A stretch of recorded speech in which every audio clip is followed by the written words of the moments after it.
Mengapa? Meski awalnya dikatakan perekonomian sedang sulit, namun harga emas masih terus mencapai puncaknya. Mengapa? Meski uang di masyarakat belum hilang, jutaan orang masih suka memungutnya, dunia usaha masih bangkrut, dan pasar seakan berhenti bernapas? Ada sebuah paradoks yang terjadi. Perekonomian tidak mati karena kehabisan uang, namun karena uang tidak mau mengalir. Suatu perekonomian tidak berkembang karena tidak mempunyai sumber daya, namun karena aliran modal, yang memberi makan setiap sel produksi, setiap bisnis, setiap pekerja, terhambat. Bahayanya, arus kas tidak tiba-tiba berhenti mengalir. Itu hanya berhenti karena kita kehilangan kepercayaan. Ketika uang tidak lagi beredar, perekonomian akan terjerumus ke dalam keadaan beku. Tapi di manakah arus kas dikunci? Dan mengapa orang terburu-buru membeli emas dan menabung daripada berinvestasi dalam produksi? Bagaimana cara membuka sumbatan pembuluh darah di mesin ekonomi raksasa itu? Simpul-simpul kecil ini berhubungan langsung dengan kantong kita, pekerjaan kita, dan masa depan kita. Dan dalam podcast hari ini, kita akan mengikuti jejak uang untuk memahami sifat sebenarnya dari resesi. Halo semuanya dengan perspektif definisi, di mana akan ada kebenaran yang masyarakat tidak ingin Anda ketahui. Resesi bukanlah hilangnya uang, namun ketika uang tidak lagi beredar. Salah satu kesalahpahaman paling umum mengenai resesi adalah bahwa perekonomian menurun karena kekurangan uang. Faktanya, uang masih ada dalam sistem, di rekening bank, di brankas, di emas, dan di real estate. Namun tidak berpartisipasi dalam rantai produksi, konsumsi, dan investasi. Hal ini menjadikan perekonomian seperti mesin yang dikeringkan dengan minyak. Jadi bukan karena kekurangan komponen atau kekurangan tenaga, tapi karena aliran yang terpenting, arus kas, terhambat. Perekonomian modern hanya dapat beroperasi secara efektif ketika modal mengalir secara terus-menerus melalui semua aspek mulai dari konsumsi, produksi, jasa hingga investasi.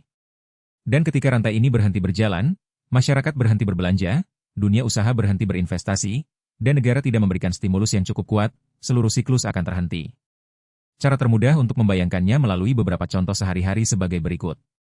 Misalkan Anda menghabiskan 10 juta untuk membeli tas tangan. Uang tersebut tidak hanya berhenti pada penjualnya, tetapi juga akan menciptakan serangkaian reaksi positif. Pemilik toko mempunyai pendapatan, dari mana mereka membayar gaji kepada karyawan, memesan lebih banyak barang dari pabrik atau membayar pajak kepada negara. Pabrik mendapat pesanan, mempekerjakan lebih banyak pekerja, dan membeli bahan mentah dari pemasok.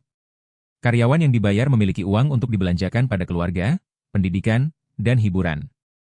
Dan begitu saja, 10 juta uang awal yang Anda keluarkan menciptakan lusinan peluang kerja, meningkatkan konsumsi dan produksi di berbagai kelas yang berbeda. Dan itulah siklus uang. Siklus ini menciptakan nilai real, menciptakan PDB, dan menghasilkan pertumbuhan. Sebaliknya, jika Anda juga mempunyai uang 10 juta itu, namun alih-alih dibelanjakan, Anda malah membeli emas dan menyimpannya di brankas, apa yang akan terjadi? Uang itu langsung dibekukan. Tidak ada toko yang bisa menjual barang, tidak ada pendapatan, tidak ada gaji, tidak ada pajak yang dibayarkan, tidak ada pesanan. Pabrik akan memangkas staf, tanpa gaji, pekerja akan memangkas pengeluaran. Seluruh rantai produksi, konsumsi, dan jasa akan terputus hanya karena satu perilaku menyimpan uang, bukan mengedarkannya.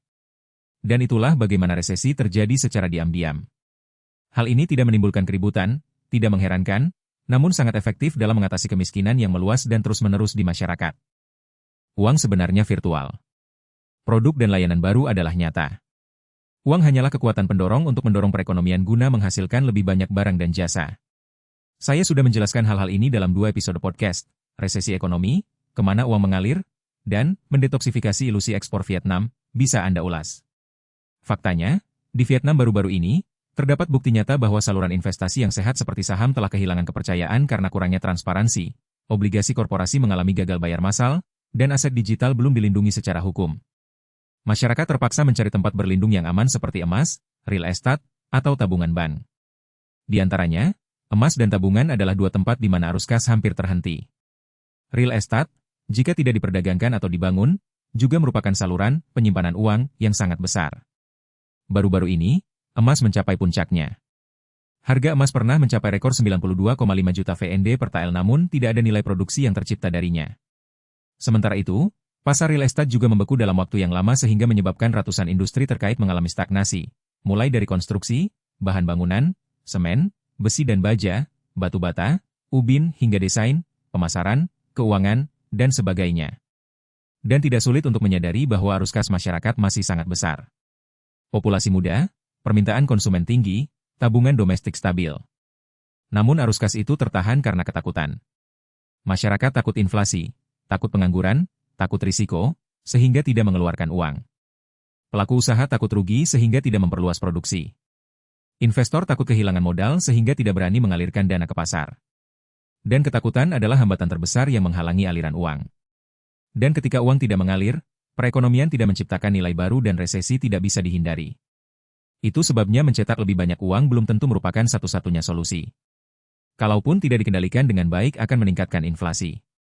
Yang lebih penting adalah bagaimana menjernihkan aliran uang yang terjebak di masyarakat.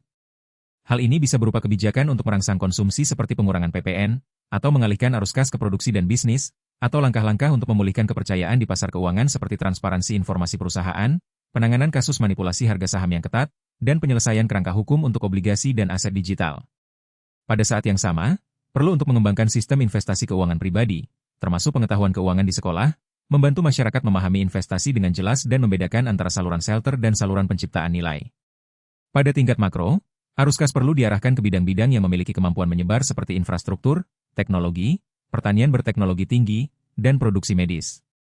Dunia usaha perlu didukung dengan uang dengan cara yang cerdas, bukan sekadar menurunkan suku bunga. Penting untuk memastikan bahwa modal pinjaman diberikan kepada orang yang tepat sasaran, dan tidak mengalir ke aset yang tidak efektif. Pada tingkat individu, setiap perilaku konsumsi yang cerdas seperti membeli barang-barang dalam negeri dan menggunakan layanan berkualitas berkontribusi membuat perekonomian berjalan lebih efisien.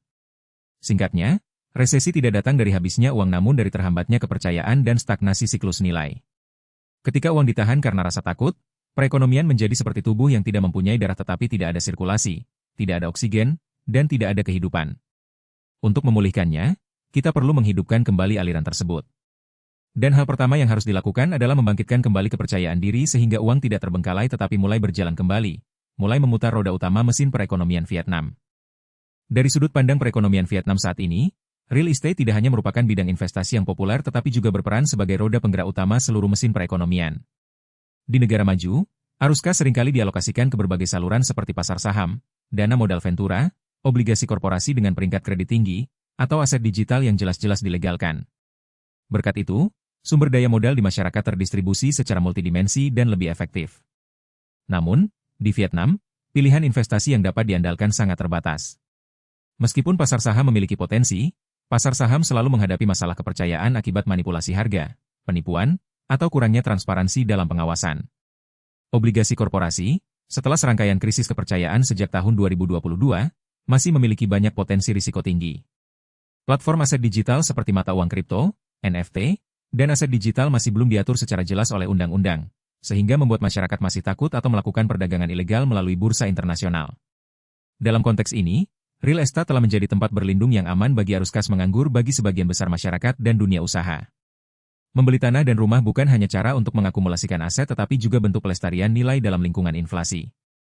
Dan bahkan banyak bisnis yang beroperasi secara efektif di bidang produksi real, mereka juga cenderung mengambil keuntungan untuk berinvestasi pada proyek tanah atau perumahan daripada berinvestasi kembali dalam produksi. Karena real estate selalu dianggap kurang berisiko dan lebih pasti. Jadi ternyata perekonomian Vietnam membentuk ekosistem yang berkisar pada real estate. Termasuk industri konstruksi, material, semen, baja, batu bata, kaca, DLL, atau transportasi, desain, arsitektur, desain interior, pemasaran real estate, media, hukum, perbankan, keuangan, kredit, DLL. Dan ketika pasar real estate sedang ramai, tidak hanya investor yang mendapatkan keuntungan, tetapi juga seluruh rantai nilai yang menciptakan lapangan kerja, pendapatan dan kontribusi kepada negara mulai dari penjualan bahan konstruksi hingga pengembangan kawasan pemukiman, pusat perbelanjaan, restoran, layanan utilitas, DLL. Semuanya beroperasi di sekitar poros tanah.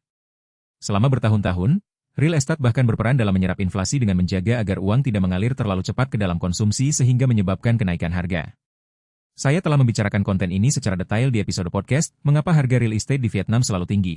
Anda juga dapat mengulasnya untuk memahami lebih detail. Di sini, saya hanya akan membicarakannya.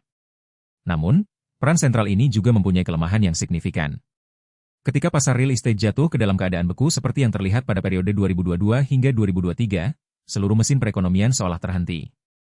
Arus kas terkunci pada bidang tanah yang tidak menguntungkan, tidak ada transaksi, tidak ada arus kas bergulir. Proyek yang ditangguhkan tidak dapat dijual, bisnis real estate kekurangan likuiditas dan tidak dapat membayar bunga pinjaman bank, sehingga menyebabkan meningkatnya kredit macet. Perusahaan konstruksi tidak punya kontrak, pekerja kehilangan pekerjaan.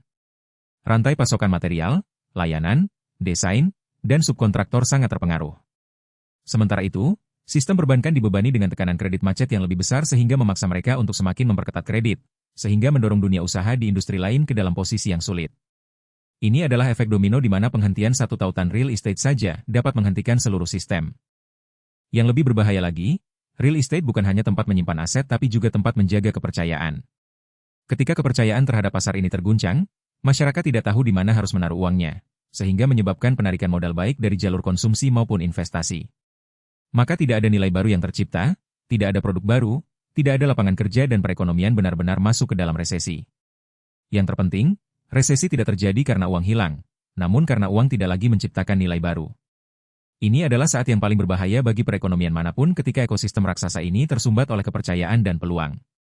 Oleh karena itu, jika tidak ada solusi jangka panjang untuk mendiversifikasi saluran investasi yang sehat dan mereformasi sistem keuangan agar lebih transparan dan aman, real estate akan tetap menjadi tempat di mana arus kas terkonsentrasi dan perekonomian Vietnam akan terus bergantung pada satu roda gigi.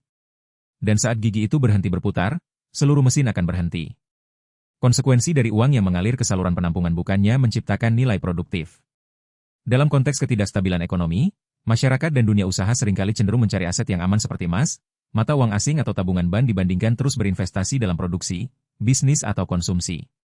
Ini adalah reaksi psikologis umum yang berasal dari ketakutan akan risiko kehilangan modal, inflasi, atau pengangguran. Namun, konsekuensi dari arus kas yang besar ke saluran real estate ini menimbulkan dampak serius terhadap perekonomian, terutama di negara-negara berkembang seperti Vietnam.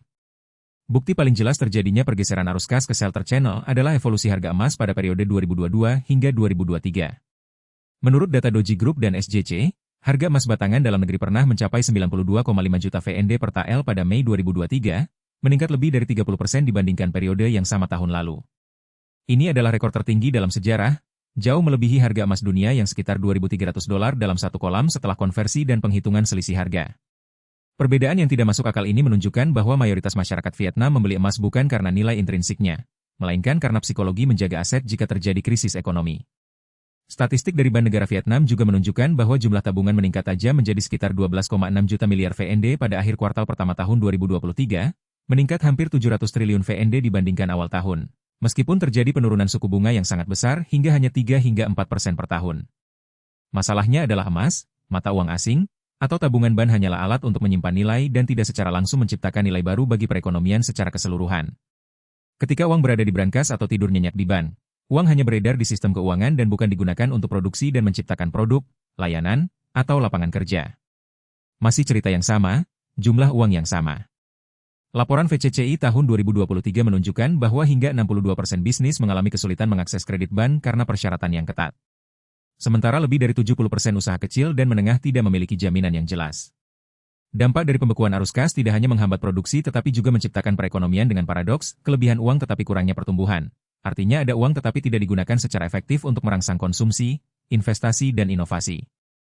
Contoh spesifik, jika Anda membelanjakan 10 juta VND untuk membeli blender yang diproduksi di dalam negeri, uang tersebut akan berpindah ke banyak pihak seperti produsen, pekerja, pemasok komponen, unit pengiriman, toko retail, DLL, dan menciptakan rantai nilai dan pendapatan real. Namun jika Anda menggunakan 10 juta VND tersebut untuk membeli sebatang emas dan menyimpannya di brankas, rantai nilai akan langsung terhenti. Tidak ada produk baru yang diciptakan, tidak ada lapangan kerja yang tercipta, dan tidak ada pajak yang dibayarkan. Uang hanya diam saja dan kehilangan kesempatan untuk beredar. Selain itu, terlalu banyak uang yang masuk ke tempat penampungan juga mendorong kenaikan nilai aset, menciptakan gelembung aset, dan mendistorsi perekonomian. Harga emas yang naik namun tidak mencerminkan nilai sebenarnya akan menimbulkan risiko bagi pembeli di masa depan. Sedangkan suku bunga tabungan yang rendah menyebabkan deposan tidak mempunyai suku bunga real yang positif setelah dikurangi inflasi. Hal ini meningkatkan ketimpangan distribusi aset ketika masyarakat dengan aset yang sudah ada sebelumnya menjadi lebih kaya, sementara pekerja biasa terkena dampak kenaikan harga komoditas namun pendapatan mereka tetap tidak berubah. Khususnya dalam kasus Vietnam, konsekuensi dari tidak masuknya arus kas ke dalam produksi terlihat jelas dalam lambatnya laju pertumbuhan ekonomi. Menurut Badan Statistik Umum, PDB pada triwulan I tahun 2023 hanya meningkat sebesar 5,66%, lebih rendah dari ekspektasi. Salah satu alasannya adalah karena investasi pemerintah disalurkan dengan lambat, dan perusahaan swasta kekurangan modal untuk memperluas produksi. Arus kas masyarakat tidak bisa merangsang konsumsi, dunia usaha tidak bisa menjual barang. Siklus nilai terputus dan perekonomian pernah jatuh ke dalam keadaan anemia meskipun memiliki uang. Dan untuk membatasi dampak arus kas yang terjebak pada saluran safe haven, kebijakan fiskal dan moneter perlu lebih disinkronkan. Tidak hanya suku bunga yang harus diturunkan secara tajam, namun hal ini juga harus meningkatkan kepercayaan terhadap saluran investasi yang benar-benar menguntungkan. Pasar saham perlu direformasi secara kuat, menjadikan aktivitas obligasi korporasi transparan, dan memperluas kerangka hukum untuk aset digital. Dan khususnya mempromosikan pendidikan keuangan bagi masyarakat. Dan bila memiliki pengetahuan, investor individu akan mengetahui cara mengalokasikan arus kas dengan lebih tepat dan tidak hanya menyimpan aset tetapi juga akan menciptakan aset baru. Kepercayaan adalah pelumas mesin ekonomi. Ketika kepercayaan hilang, uang akan berhenti mengalir. Dalam perekonomian manapun, baik negara maju maupun maju, kepercayaan selalu menjadi faktor kunci yang menentukan sirkulasi arus kas. Kita sering berbicara banyak tentang indikator makro seperti inflasi, suku bunga, nilai tukar atau penawaran dan permintaan suatu barang. Namun pada kenyataannya semua variabel tersebut diatur oleh faktor yang tidak terlihat, kepercayaan masyarakat, investor, dan dunia usaha. Selama kepercayaan masih ada, uang akan terus mengalir. Namun begitu kepercayaan hilang, bahkan jika ratusan triliun dong dicetak dan suku bunga dinaikkan ke nol, arus kas akan tetap tidak bergerak, tampak seperti air yang tergenang di kolam yang tergenang. Hal ini telah kita lihat dengan jelas di Vietnam pada periode 2022 hingga 2023. Setelah skandal obligasi korporasi seperti Tan Hoang Min dan Van Tin Phat, setelah guncangan jatuhnya mata uang virtual atau saham spekulatif meroket ke langit-langit dan jatuh ke lantai. Masyarakat menjadi kurang percaya diri terhadap laporan keuangan perusahaan. Mereka takut akan risiko dan memilih cara teraman untuk menyimpan uang di bank atau membeli emas untuk disimpan di brankas. Dan hasilnya, arus kas membeku. Itu hanya mengalir dalam sistem keuangan tanpa memasuki aktivitas produksi dan bisnis di mana nilai real diciptakan. Hilangnya kepercayaan bukanlah sesuatu yang terjadi dalam semalam, namun merupakan akibat dari akumulasi kekecewaan seiring berjalannya waktu. Masyarakat takut menganggur sehingga tidak berani melakukan konsumsi. Dunia usaha takut terhadap pasar yang lemah sehingga mereka takut berinvestasi dalam ekspansi. Investor perorangan takut, ditipu, sehingga menarik diri dari pasar saham. Semua ini telah menciptakan lingkaran setan yang berbahaya. Tanpa konsumsi, bisnis tidak dapat menjual produknya. Dari sana, pengurangan produksi menyebabkan PHK. Dan masyarakat kehilangan pendapatan dan terus memotong pengeluaran, DLL. Dan itulah spiral kemerosotan yang terbentuk secara diam-diam namun intens, berlangsung lama dan sulit diakhiri. Khususnya dalam perekonomian seperti Vietnam, yang berada dalam masa transisi dari pertumbuhan berbasis sumber daya dan pinjaman ke pertumbuhan berbasis inovasi dan konsumsi domestik, kepercayaan memainkan peran yang lebih penting. Ketika kepercayaan diri hilang, bahkan jika kebijakan fiskal dilonggarkan, investasi publik meningkat tajam, dan uang dari bank negara dipompa keluar secara besar-besaran, dampak limpahan, spillover effect, akan tetap sangat rendah. Perekonomian tidak kekurangan uang, namun tidak mempunyai ruang untuk mengalirkan uang. Oleh karena itu, memulihkan kepercayaan harus menjadi inti dari setiap kebijakan pemulihan. Cara memulihkan kepercayaan bukan hanya dengan memoles media atau menurunkan suku bunga. Pada intinya, pemerintah harus membangun lingkungan investasi yang transparan dan adil. CAC Cekuan Kun LINH Yeban CHNG Huan CNP YMNH Tai XLY CAC Han 6 Gian LN, Tora S Chong BNG Gian HUT untuk dan tidak. Sistem hukum juga perlu melindungi investor dibandingkan membiarkan investor menanggung risikonya sendiri. Pada saat yang sama, pengendalian informasi media perlu dilakukan untuk mencegah inflasi harga dan pemberitaan yang tidak benar. Selain itu, universalisasi pendidikan keuangan juga sangat penting. Jika Anda ingin melakukan hal yang sama, Anda harus melakukan hal yang sama. Jika Anda ingin melakukan hal ini, maka Anda perlu melakukan hal yang sama. DVONHNG Niri Rocha ONHNG, ILT, Linhun KHNGL. Kepercayaan diri adalah pelumas perekonomian.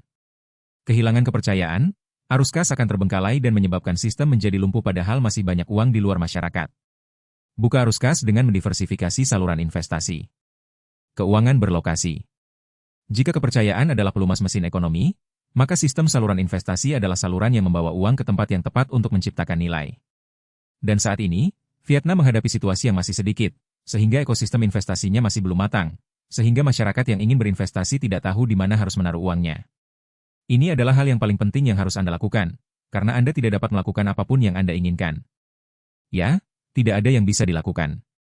Saham di Vietnam pernah mencapai puncaknya lebih dari 1.500 poin pada tahun 2022 tetapi kemudian turun di bawah 50%. Saya turun hampir 950 poin. Dan dibarengi dengan gelombang penarikan modal besar-besaran dari investor F0. LY Duti Hong Chehala Dute HTRNG Isung Emakon Lainam Hanglot Fecin PH Tao Tung Gia CPUB Pat Giak Hinni dan M Tenim Tin Fao S Chong BNG dan Min BCH. Obligasi pernah booming pada periode 2020 hingga 2021, namun kini hampir terhenti setelah terjadi guncangan gagal bayar massal. Menurut Kementerian Keuangan, terdapat lebih dari 700 triliun VND obligasi korporasi yang jatuh tempo pada tahun 2023 hingga 2025. Namun lusinan perusahaan besar telah melewatkan tenggat waktu pembayaran, menyebabkan jutaan investor kecil terjebak dengan uang. Banyak di antaranya telah kehilangan seluruh tabungan mereka. Sedangkan jika aset digital seperti aset cryptocurrency, blockchain, atau NFT tidak memiliki kerangka hukum yang jelas, investor tidak terlindungi ketika timbul perselisihan atau risiko teknis. Oleh karena itu, pembukaan arus kas tidak terlepas dari diversifikasi dan penguatan kepercayaan terhadap saluran investasi modern. Pertama, pasar saham perlu direformasi secara kuat, meningkatkan standar keterbukaan informasi, mendigitalkan laporan audit, meningkatkan pengawasan, dan menangani secara ketat perilaku manipulatif. Kedua, pasar obligasi memerlukan mekanisme pemeringkatan kredit yang bersifat wajib seperti mekanisme pemeringkatan internasional sehingga investor dapat menilai risiko dengan mudah. Ketiga, negara perlu mendorong koridor hukum untuk aset digital mulai dari identifikasi hingga tokenisasi real estate untuk melindungi kepemilikan dan keamanan hukum.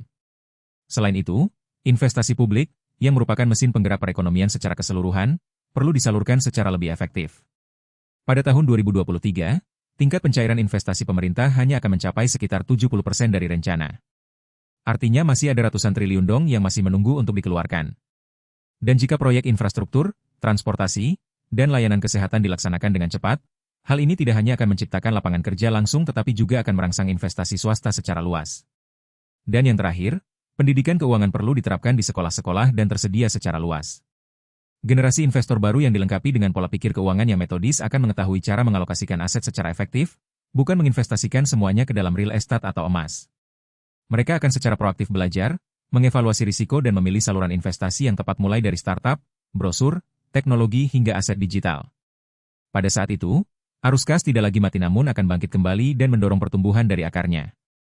Singkatnya, jika Anda ingin keluar dari lingkaran setan, banyak uang tetapi perekonomian lemah, Anda tidak bisa hanya memompa uang tetapi perlu meningkatkan kepercayaan diri, memperbaiki pipa, dan mendidik para pengguna uang. Ketika kepercayaan kembali dan arus kas diarahkan ke arah yang benar, mesin perekonomian akan kembali berjalan dengan lebih kuat dan berkelanjutan dibandingkan sebelumnya. Semua konten hari ini berakhir di sini. Jika menurut Anda menarik, silakan beri saya suka, bagikan, dan berlangganan. Jika ada yang salah atau ingin memberikan masukan kepada saya, silakan tinggalkan komentar pada kolom komentar di bawah. Untuk saat ini, selamat tinggal dan sampai jumpa lagi.